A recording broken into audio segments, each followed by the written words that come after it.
안녕하세요. 방금 소개받은 전성학입니다.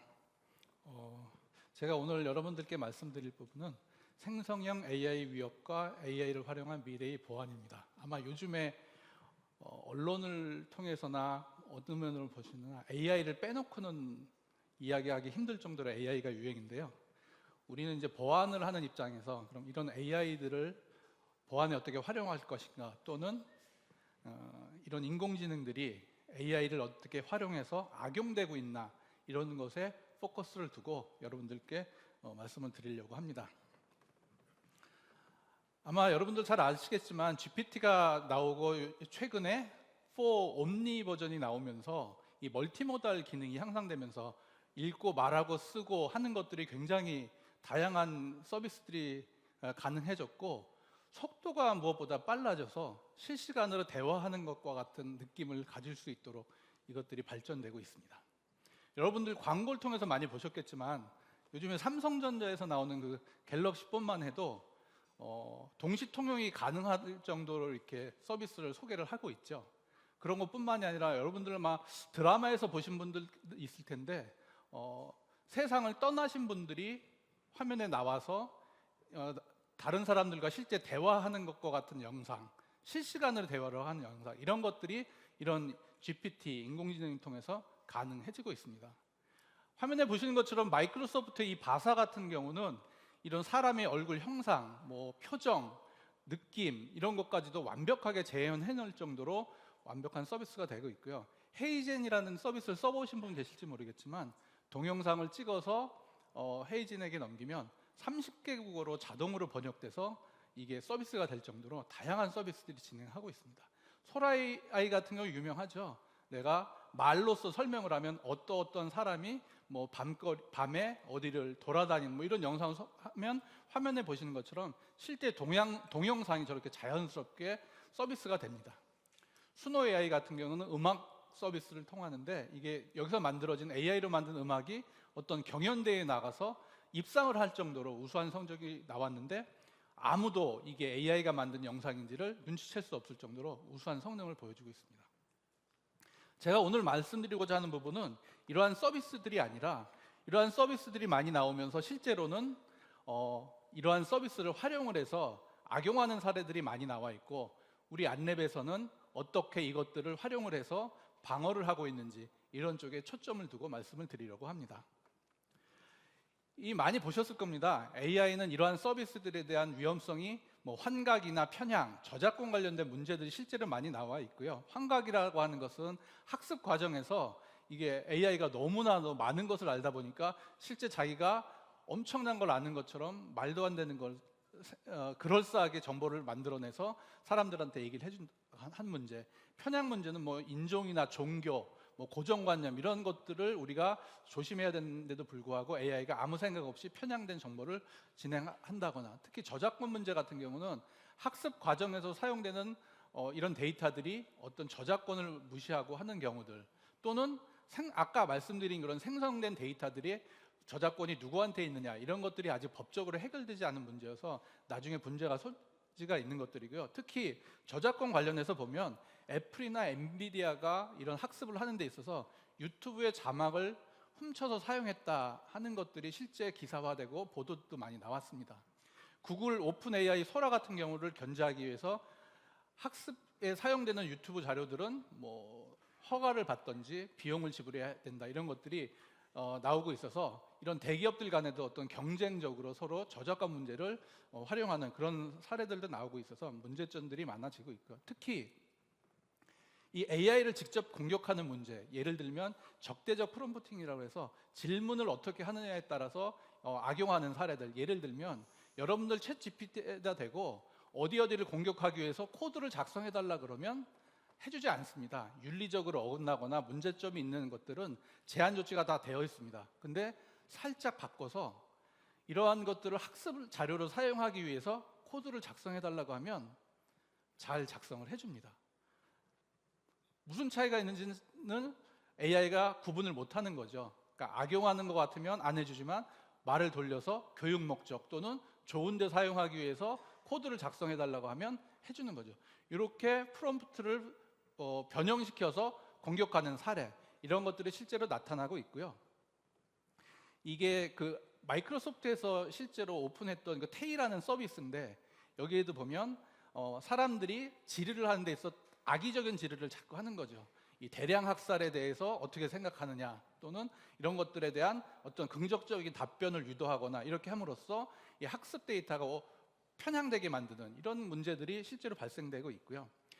화면에 보시는 자료들을 보면 오른쪽에 있는 그림이 실제 학습에 사용된 데이터입니다. 이 실제 학습에 사용된 데이터들은 아무도 알 수가 없죠.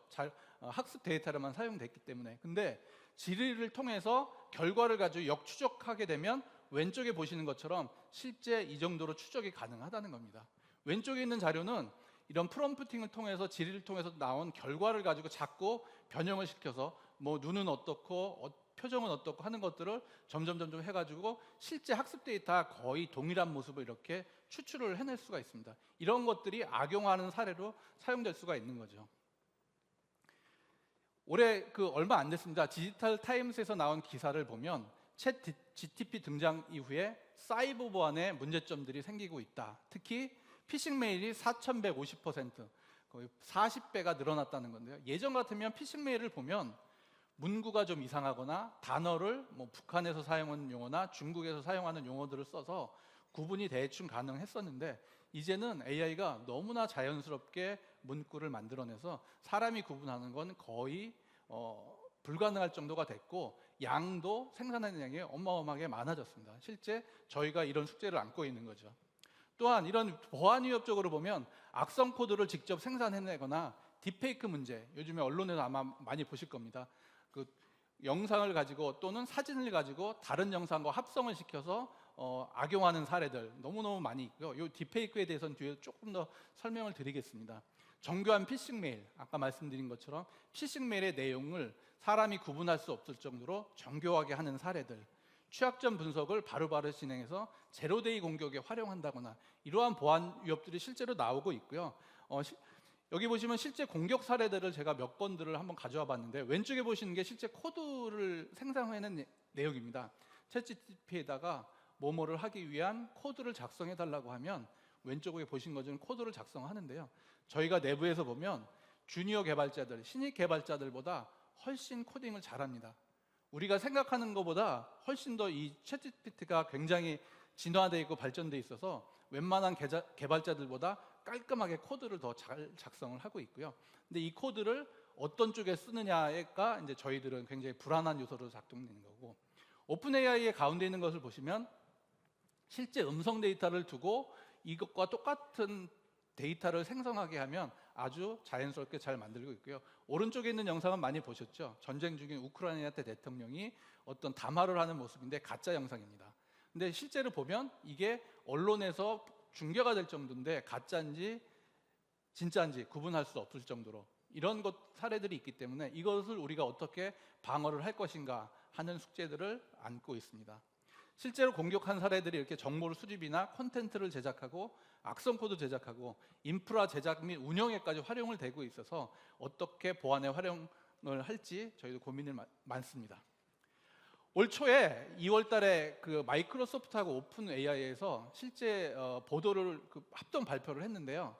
오픈 AI에 있는 챗 GPT에다가 공격자들이 실제 활용을 하고 있는 사례들이 모니터링이 되고 있다 하는 사례들을 실제 합동 발표를 했고요. 특히 여기에는 러시아나 중국, 북한 등에서 실제 활용하고 있는 사례들이 있으니 주의하라는 것을 합동 발표를 할 정도로 아주 중요한 요소로 대두가 되고 있고요. 지금까지 보면 제가 왼쪽에 있는 두 가지를 말씀드렸어요. 챗 GTP를 직접 공격하는 경우 또는 챗 GPT를 활용을 해서 사이버 공격에 활용하는 경우, 두 가지의 공격 사례를 말씀드렸는데요. 앞으로는 사이버 디펜스, 이런 챗 GPT, AI를 활용해서 어떻게 방어를 할 건가에 대해서 좀 설명을 드리고자 합니다. 앞에서도 저희 사장님께서 설명을 하셨지만 우리 안랩이 이런 어떤 플러스라는 체계로 제품을 구성하고 서비스를 하고 있는데요. 이 전체에 AI라는 것들이 녹아져 있습니다. 그러면 안랩에서는 이런 AI 활용 기술을 어떤 기술을 사용하고 있고 제품에 어떻게 녹여져 있는지 여러분들께 좀 간단하게 설명을 드리려고 하고요. 짧은 시간에 다 설명을 드릴 수가 없기 때문에 오늘 오후 세션에 AI 관련된 세션도 있고 각 제품 세션들에 이런 내용들이 많이 녹아 있을 거고요. 밖에 나가시면 XDR을 통해서 이런 오픈 AI 우리 시큐리티 어시스턴트까지도 실제 데모를 통해서 보실 수 있는 준비가 되어 있으니까요. 자세한 거는 밖에 나가셔서 데모도 보시고 실제 체험도 해보시면 좋을 것 같습니다. 저희 안랩에서 하는 이 AI는 저희가 가장 많이 갖고 있는 이런 파일 기술들, 악성 파일, 정상 파일들에 대한 것들이 굉장히 많이 가지고 있고요. 행위 기반이라든지 URL 정보, 이벤트 로그 이런 것들을 굉장히 많이 가지고 있습니다. 이런 것들을 학습 모델에 학습을 시켜서 새로운 검증을 통해서 악성 메일 탐지라든지 악성 행위 탐지, 피싱 메일, 스미싱 메일, 행위 기반의 이상 징후 탐지 이런 것들이 전 제품에 녹아 있고요. 오른쪽에 보시는 것처럼 현재 EDR이나 MDS, V3 모바일, XDR 제품에까지 전체 제품에 이미 적용이 되어 있습니다. 특히 XDR을 통해서는 AI 어시스턴트까지도 활용해 볼 수 있는 그런 단계까지 접어들어 있고요. 아마 여러분들이 제품에 보시면 AI가 하는지 뭐가 하는지 잘 구분을 하실 수는 없지만 실제 뒷단에서는 이 AI를 통해서 실제 탐지하고 하는 것들이 동작을 하고 있습니다. 이런 것들에 대해서 조금 더 자세히 설명을 드리겠습니다. 먼저 저희는 4가지 형태로 이런 것들을 구현을 하고 있는데요. 먼저 AI 시큐리티 어시스턴트입니다. 이거는 여러분들 여기 계시는 보안 담당자들이 이 서비스를 활용해서 어떻게 AI를 활용해서 서비스를 활용을 할까 하는 서비스에 좀 초점을 두고 있고요. 두 번째는 디텍션 앤 리스폰스에서는 어떻게 탐지하고 방어를 할까. 그래서 딥페이크 탐지라든지 악성 코드, 이런 피싱 메일 탐지 이런 것들에는 어떻게 사용되고 있는지. 세 번째로는 사전 대응이죠. 그래서 이런 것들을 인텔리전스 통해서 어떤 위험이 예측되고 어떤 위험이 있는지 설명을 해주는 이런 데 활용되고 있고, 마지막으로는 SOC 대응에서도 이런 AI를 활용하고 있는 것들을 설명을 드리겠습니다. 보시는 게 이제 저희 AnyAI라고 브랜드를 명했습니다. 다른 데들도 보면 서비스에 다 이제 이름 하나씩 갖고 있는데요. 저희 안랩에서는 AnyAI로 이름을 붙였고요. 아마 아침에 여기 계신 보안 담당들이 출근을 하시게 되면 간밤에 무사했는지 어떤 일은 없었는지 되게 궁금하실 거고 뭐부터 체크해야 되나 굉장히 궁금하실 수도 있는데 아침에 와서 그냥 AI에게 밤에 무슨 일이 없었어 하고 질문을 하게 되면 AI가 답변을 해주죠. 밤에 어떤 일이 이벤트가 있었고 어떤 조치를 했는지를 알려주게 됩니다. 그래서 보고서를 출력을 할 건지 어떤 대응을 할 건지 또는 더 궁금하게 있으면 다시 질의를 하게 되면 이후 질의에 대한 응답을 해주고 설명까지 해주는 그런 비서 역할을 하는 게 이 AnyAI고요. 여러분들 밖에 나가시면 간단한 데모를 보실 수가 있습니다. 두 번째는 이 탐지 문제인데요. 딥페이크 탐지 문제입니다. 딥페이크는 예전에는 이제 속도 문제라든지 기술 문제로 해서 완벽하게 탐지가 어려웠는데요. 이제는 어떤 이미지 분석이나 음성 분석, 생체 분석이 실시간으로 가능하기 때문에 이런 것들이 감지하시고요. 여러분들이 올 여름에 우리 그 올림픽 중계 방송 보시면 양궁 중계 방송 보시면 막 심장 박동이 옆에 표시되는 거를 보셨을 텐데요. 그게 저도 처음에는 센서를 달아서 그 표시를 하는 줄 알았는데 100m 밖에서 카메라로 영상을 잡아서 얼굴에 있는 이 혈류의 변화라든지 그 색깔의 변화 이런 것들을 영상 분석을 통해서 그 심장 박동수를 체크를 한다고 합니다. 근데 그 정확도가 95%가 넘는다는 거죠. 현대자동차에서 그 자동차 주행에 쓰이는 영상 기술을 활용해서 만들었다고 하는데요. 그런 것과 동일한 기술입니다. 딥페이크로 영상을 만들어내게 되면 화면의 이미지가 우리가 사람의 눈으로는 구분할 수 없지만 혈류의 변화라든지 색깔의 변화가 미묘하게 변한다고 합니다. 그런 것들을 활용해서 실제인지 가짜인지 탐지를 하게 되는데요.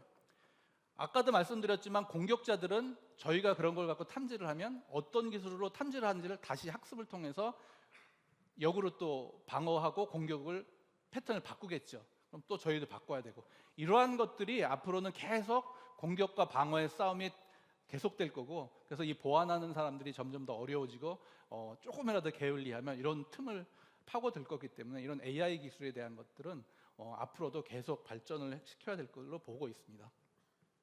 그 다음에 악성 코드 분석 대응인데요. 여러분들 아시겠지만 악성 코드 분석이라는 것은 저희가 예전부터 갖고 있던 고유 기술이고 가장 어떤 잘 되어 있는 기술 중에 하나인데요.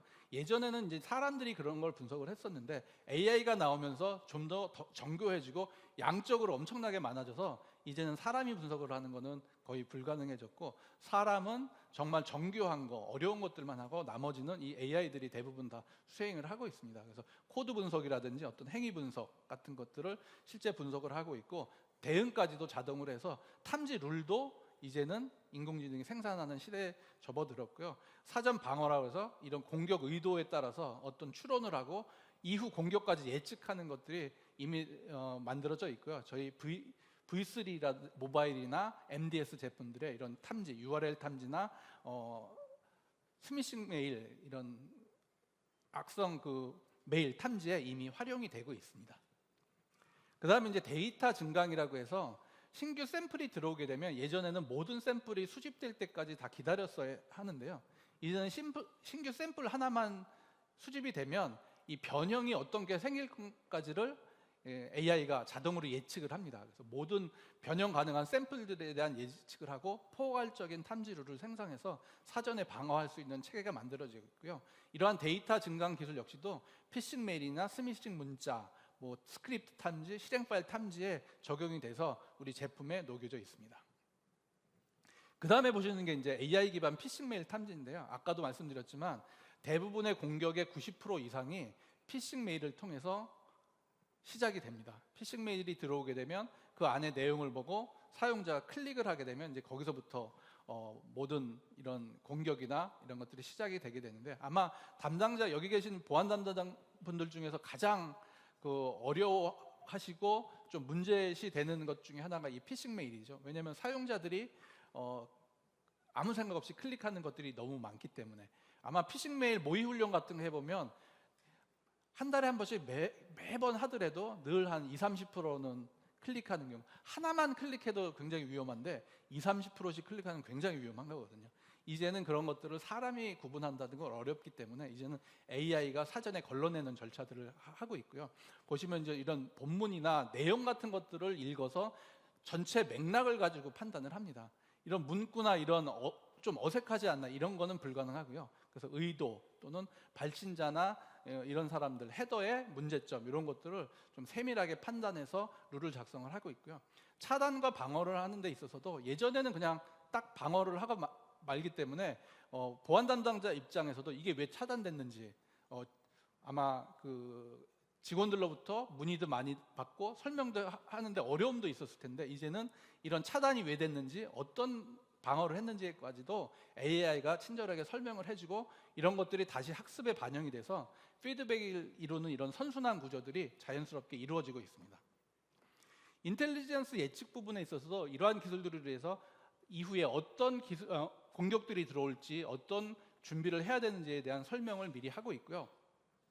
왼쪽에 밑에 보시면 그래프가 하나 나와 있는데, 예전 같은 경우는 이런 임계치 기반의 탐지를 해서 어떤 임계치 이상에 오면은 다 탐지를 하다 보니까 AI가 탐지를 하게 되면 오류도 많이 생기고 오탄도 많이 생기고 그런 문제점들이 있었는데, 오른쪽에 보시는 것처럼 이제는 AI가 그런 임계치만 가지고 탐지를 하는 게 아니라 그 상황 또는 발신자의 어떤 아이디 또는 시간, 예전 데이터, 이런 것들을 종합적으로 판단해서 정확하게 판단하는 능력이 생겨서 좀 더 AI를 통해서 정확한 판단이 가능해졌습니다. 그리고 그런 것뿐만이 아니라 여러분들 이런 그래프 되게 익숙하시죠? 우리 XDR이나 EDR 또는 다른 제품들도 보면 이 어떤 공격이 들어왔는지 이런 설명을 보시는 것처럼 그래프로 설명을 합니다. 근데 진짜 전문가가 아니고서는 이걸 보고서는 어떤 일이 있었는지 사실은 설명하기 힘들어요. 이제는 우리 안랩, AnyAI를 활용하게 되시면 저런 그림과 더불어서 이게 어떤 루트를 거쳐서 공격이 이루어지고 어떤 방어 체계를 가지고 있는지를 인공지능이 설명을 해줍니다. 이런 거를 활용하시게 되면 이 보안 담당자들의 어떤 피로도도 많이 줄어들 수 있고 설명도 할 수 있고 하는 것들이 되게 좋아질 것으로 생각을 합니다. 마지막은 이제 자동화된 사고 대응인데요. 예전에는 악성 코드에 감염이 됐다 그러면 여기 계신 담당자분들은 어떻게 하십니까? 아마 각자 다 방법이 있을 거예요. 악성 코드가 감염되면 악성 파일을 분리한다든지 네트워크를 차단하든지 각자의 방식을 할 텐데 이것이 맞는 건지 틀리는 건지도 잘 모르고 하는 경우도 굉장히 많았는데, 이제는 AI가 저런 현상이 있게 되면 어떻게 하는지를 다 설명을 해주고 이후 작업을 해줍니다. 조사가 필요할 경우에는 조사가 필요하기 때문에 조사를 할까요? 하고 AI가 묻게 되면 담당자는 승인만 하게 되면 됩니다. 그럼 승인을 하면 전체 검사를 수행하고, 또 마지막으로 추가된 악성 코드가 더 없게 되면 보고서를 작성하고 종료하는 이런 방어 체계까지도 AI가 담당을 해주고 있습니다. 지금까지 이 AI가 만들어지면서 나오는 서비스, 그에 대한 공격들, 어떻게 방어 체계를 가져갈 것인가 하는 것들에 대해서 설명을 드렸는데요. 우리 안랩 제품들에는 이러한 AI 기술들이 전체가 녹여져 있습니다. 그래서 특히 XDR이라는 제품을 통해서 안랩 AI 어시스턴트까지 포함되어 있기 때문에 여러분들이 이러한 기술들에 대해서 보고 싶으시면 외부에 준비되어 있는 XDR을 통해서 데모를 보시면 더 많은 이해를 가지실 수 있을 겁니다. 마지막으로 이런 AI 기술이 나오면서 공격자들은 공격자대로 AI를 활용해서 어떤 모델을 향상시키고 하는 작업들을 하고 있고요. 저희 방어자의 입장에서도 이런 모델들을 정교화하고 하는 작업들을 하고 있는데요. 예전에 영화에서 본 것처럼 공격자와 방어자가 사람 대 사람이 아니라 AI를 활용해서 그 모델을 개선하고 하는 기술 대 기술로 경쟁이 치열화되고 있습니다. 이런 와중에 뒤처지지 않도록 저희는 방어자의 입장에서 이런 AI를 활용한 방어를 통해서 AI의 공격을 어떻게 탐지하고 방어할 건지 계속해서 노력할 예정입니다. 오늘 발표는 마치겠고요. 여러분들 귀한 시간 내셔서 방문해 주셨는데요. 데모도 보시고 좋은 시간 보내셨으면 좋겠습니다. 감사합니다.